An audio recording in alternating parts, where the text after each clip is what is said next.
They may be bagging the biggest paychecks of their careers, but it's cost their membership in the PGA.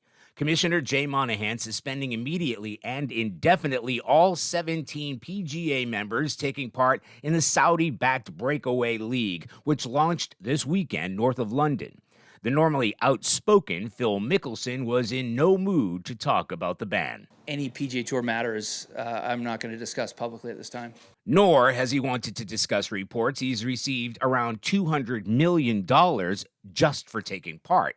What began as a big money tournament for outliers has now attracted some of the biggest names in golf and threatens to shake the PGA to its very foundation. The latest to defect, Patrick Reed, joining Bryson DeChambeau and the likes of Dustin Johnson, Sergio Garcia, and Ian Poulter.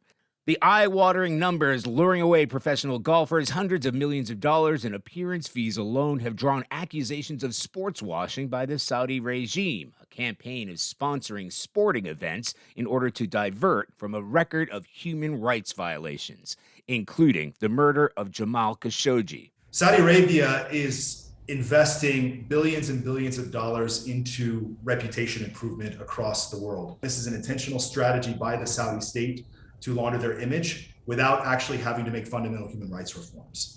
And while the PGA has warned that any players taking part in the breakaway league will be banned, the money on offer is staggering.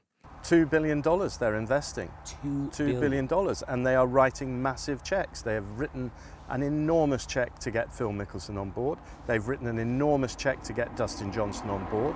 There are other players on their way. Players who argue it's about growth, not greed, but it has already driven a wedge between professional golfers in the PGA. Charlie Daggett of CBS News, St. Albans, England.